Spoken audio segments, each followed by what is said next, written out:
And we're here now at Bahay Aruga. At kasama ko si Julian, one of the patients dito sa Bahay Aruga. Hello, Julian. Hello po. Kamusta ka na today? Okay po. Okay na okay. Okay na okay. Yeah, we can see na naganda-ganda ng smile ni Julian, di ba? Yes po. Okay, as we know, marami kang kasama dito, mga bata.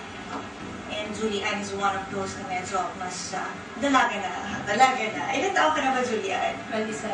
27. And Julian is also married. Yeah.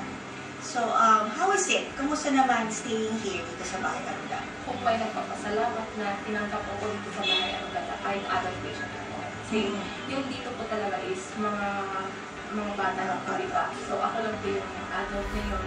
So, ang ano ko po dito sa Bahay Aruga is pamilya po talaga tuloy nila. Kung anong kinakain nila, kinakain nila. Sharing is caring po.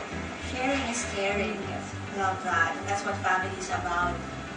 Gano'ng katagal ka na ba dito, Julian, na nagsistay? May po. May this year. Yes po. So, a few months na, no? June, July, August, nag-counted. Mga 3 months, more than 3 months. Tagal na rin, and marami ka na for sure. Experience, marami na talaga pag-treatment, dapat po na Treatment. sa ganyan. Pero gusto ko po dito kasi pag hindi ka pwede, hindi ka talaga pwede. Kung bawal mo, bali ka sa treatment, bawal ka dito ako tutunan yung disiplina ng paano mo panghuli mo dapat yan. Si Julian is talking about yung mga bawal after chemo, saka siguro sa pagkain, no?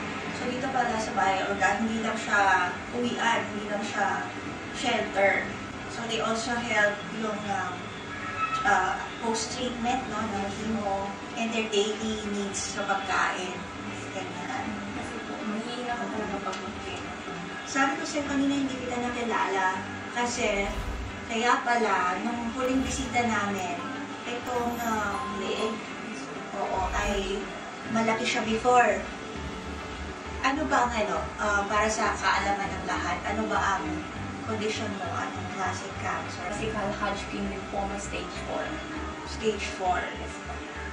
Stage 4 sounds, was very advanced, no? But you cannot tell.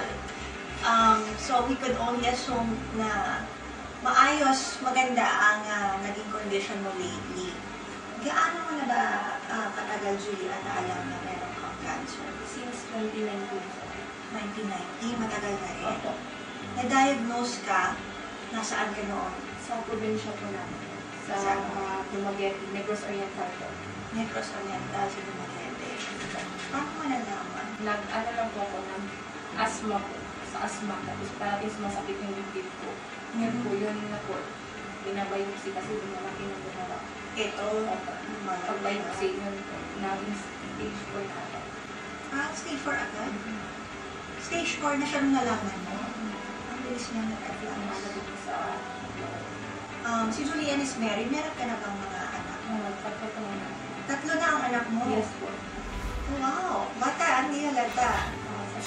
Hindi nga, di ba? Ilang taon na sila? 6 years old, 4 years old, and 8 months old. So, iniwan mo yung baby mo, ilang month pa lang? 3 months. That must be so hard. Yes po. For Julian. Totoo.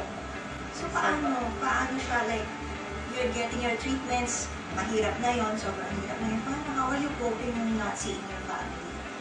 Ano po, nagdadasal lang po ako na sana na hopefully na makasurvive na po ako para sa anak ko po, na makauwi na po ako. Pero nagpapasalamat po talaga sa pamilya. Punta ko dito, na tinanggap ako dito sa Bahay Aruga. Mahirap makahanap ng gano'n, no? Yes po.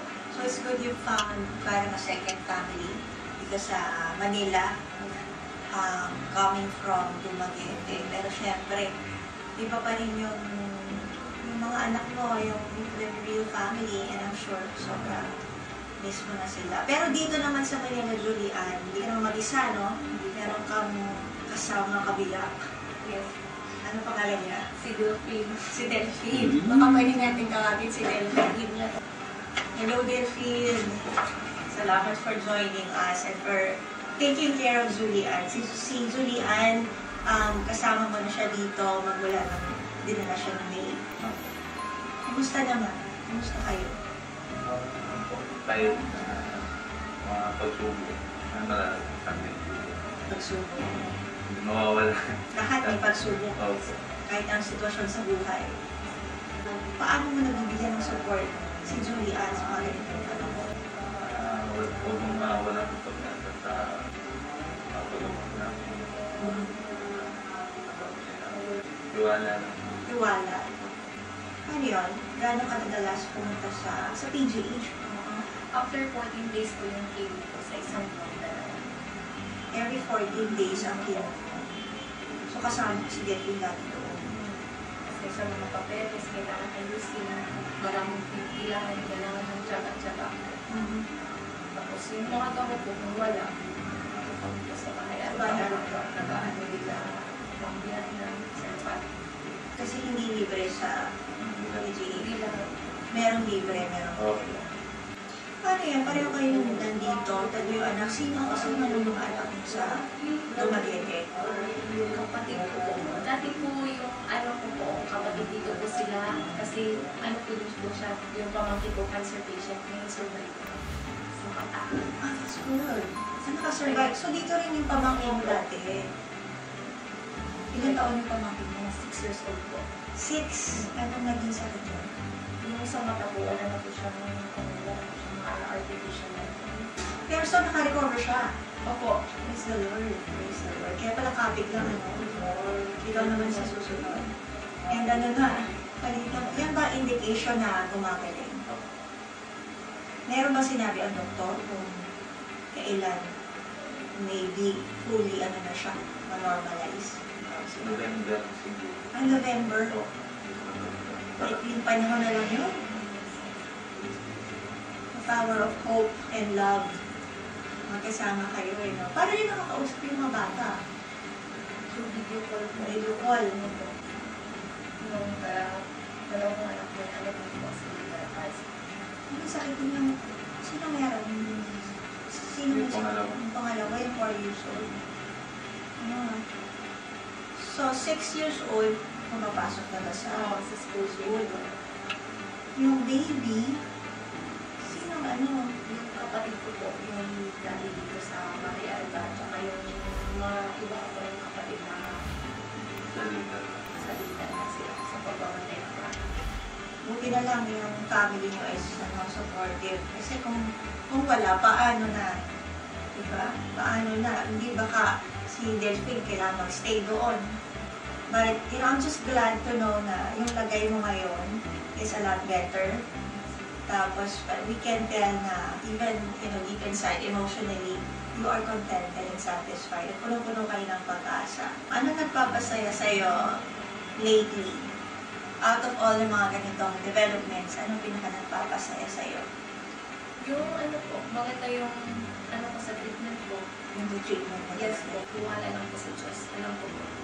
Iwala, dasal. Tsaka, I'm sure, habang nagdadasal ka, iniisip mo yung mga anak mo, may uuwian kayo rin.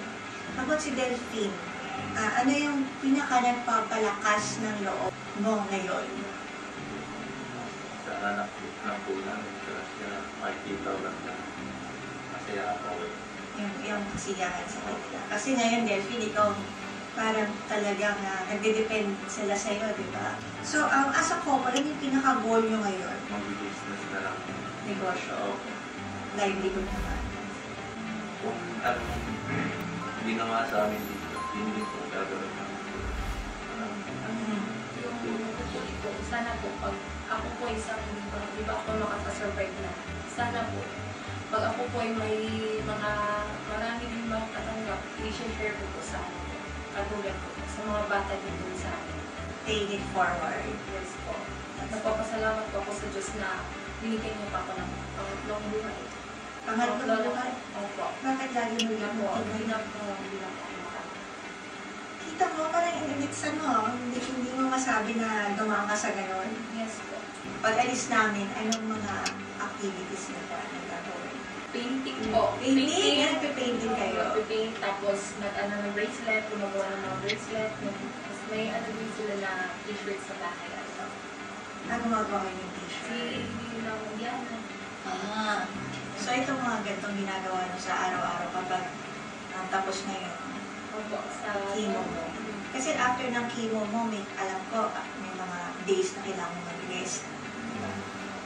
So, pag di ka nag-rest, yung mga ginagawa mo. Tapos yung next po, yung diamond painting, Diamond painting. So, ito yung one of the works of Julian. Ano tawag ulit dito, Julian? diamond, Then, diamond, Diamond beads yung ginamit niya eh.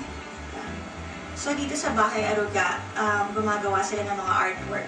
Katulad nito, mga painting, mga tote bags, tapos even bracelets. Tapos binibenta nila all for the cause.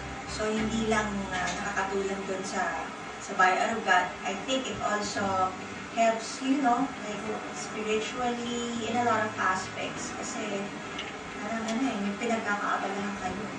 And art is always empowering. Ano bang iba pang talent ni Julian? Kanta. Kumakanta ka rin. Pwede bang pasample tayo dyan?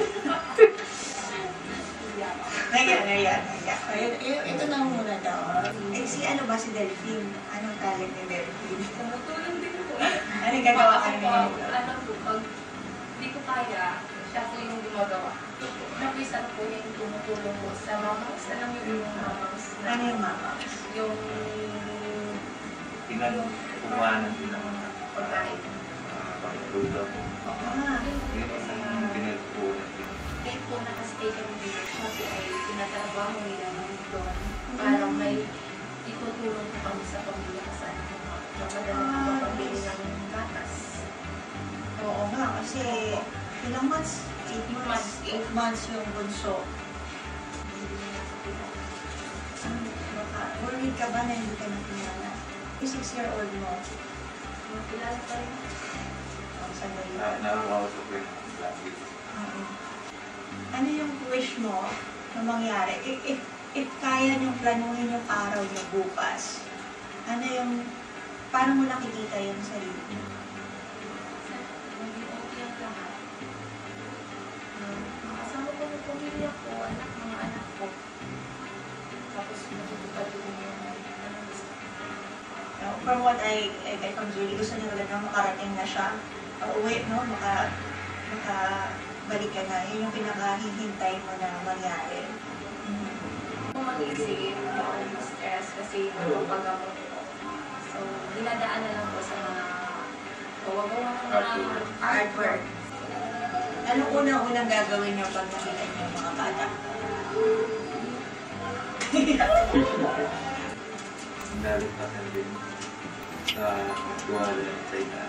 Yan, we really pray na soon enough, ay bukas na sana, bukas na sana completely gumaling ka na. Sana soon dumating na yung oras na magaling ka na, magkakasama na kayo, at you can continue with your life, with your journey sa buhay. Para makapagliwaliw. Ano yung basahin mo? Business. Thank you, Julia. God bless you guys.